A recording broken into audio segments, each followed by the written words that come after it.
Y'all are not going to have to listen to 20 politicians speak, okay? I am going to ask them to kind of step forward, raise their hands so y'all can see them. I am going to ask two good friends at the end to kind of speak for the whole crowd here, and I'll make my way around. Let me start. We've got our Superintendent of Education, Mick Zace. Dr. Zace, thank you for being here. We've got our Richland County Sheriff, Leon Lott, keeps us safe. Next to him, Lexington County Councilman Johnny Jeffco. By the way, and Johnny he doesn't like to take a lot of credit or brag, but you can thank Johnny for the 2,000 Amazon jobs that will be coming here soon. Did a lot of work. Thank you, Johnny, on that. Let's go in the back there. We've got our Irmo Town Councilman, Hardy King. Hardy and his colleagues will be leaving. There's a town council meeting tonight, so I appreciate them making it out. We all know Joe means jobs. We got our U.S. Congressman Joe Wilson here. He's got a little bit of break. Appreciate your fight in D.C., as you know. Thank you. The Congressman's son, Alan, our Attorney General, was here earlier. As you can imagine, we get pulled in a lot of different directions, so if you didn't get a chance to meet with him, I apologize. He was on his way here, and then he had to go to another event, so thank you for both the Wilsons on that one. Mayor Stan Shealy, our Chapin Mayor's here. We've got Max on Main, another Irmo Town Councilman, Barry Walker there. Barry, thank you for being here as well. Next to him, School Board Member Kim Murphy. Kim, thank you for being here. A lot of y'all might not know this guy in the fancy jacket here. This is a good friend of mine. He actually works with me in the House. We were freshmen together. He ran for Congress, and he came back to work in the House where we still need lots of work left to do. Ralph Norman from Rock Hill. Well, please welcome Ralph. Next to him, of course, everybody knows, needs no introduction, Chip Huggins. The guy who represents Irmo and Chapin. And then behind him you see our our county councilman, Richland County Council, Bill Malinowski, works hard for us, developments and all kinds of issues. Then over here I want to come, a lot of y'all that have been around the community maybe longer than I have will remember this gentleman. I'm going to step out of the way. Former Representative Parker Everett, who served this community well for many years. I appreciate him being here tonight. Next to him, I've got Senator Cromer, Ronnie Cromer from Lexington County. A little bit of Newberry as well, I believe. In the back, hiding there, is another school board member, Jim Turner, who's here. In front of him is another school board member, Jan Hammond. And y'all, if that's not enough people from the community, we do have all of these people up here are elected. But just as important is our superintendent of our schools, who's up top there in the coat and tie, Dr. Hefner. And I'm glad to have Dr. Hefner here tonight. Thank you for what you do here in our school district.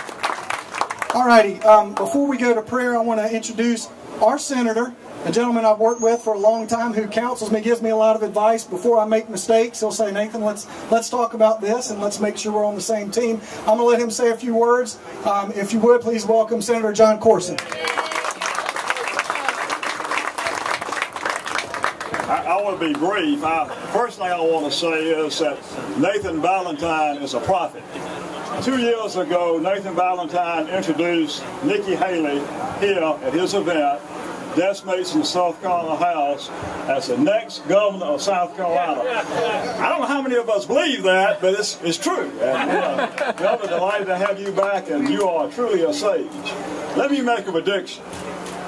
Nathan Ballentine will be re-elected to the House next year, and as long as he wants to, but I'm not sure how long Nathan Ballentine may be in the House. He may be in the Senate someday, 20 to 30 years when I retire.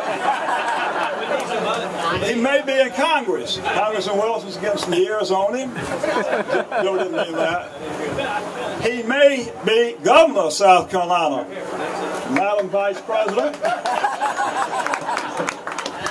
Anyway, we do all work very well together, Chip and Nathan and I and Ronnie Cromer in the legislature for y'all. And it's an honor to represent you and to be here. Thank you all for coming out and supporting my friend, Nathan Ballentine. Thank you.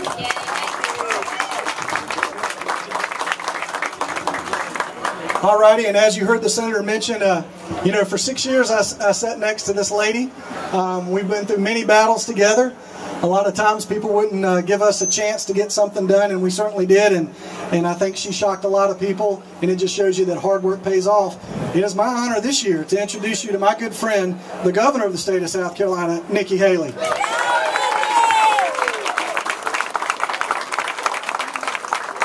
Thank you very much.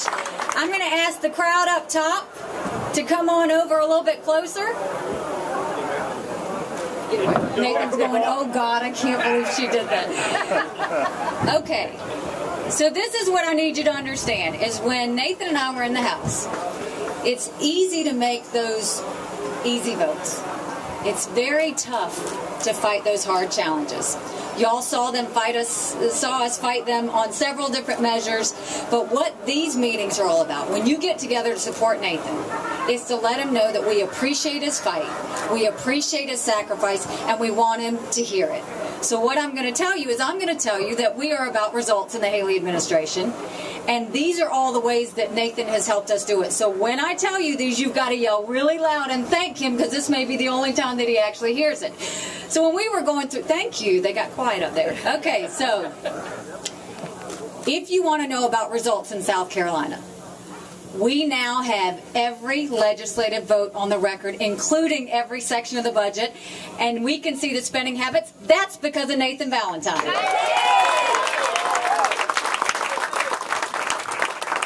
We just went from the only state in the Southeast that didn't have caps on tort reform issues and on lawsuit cases. We now have tort reform. That's because of Nathan Ballentine. As we are going forward, we are seeing more and more reasons on why the federal government has to secure the borders. Until they secure the borders, we're going to make sure South Carolina is safe and fight illegal immigration reform. We passed one of the toughest in the country. You can thank Nathan Ballentine.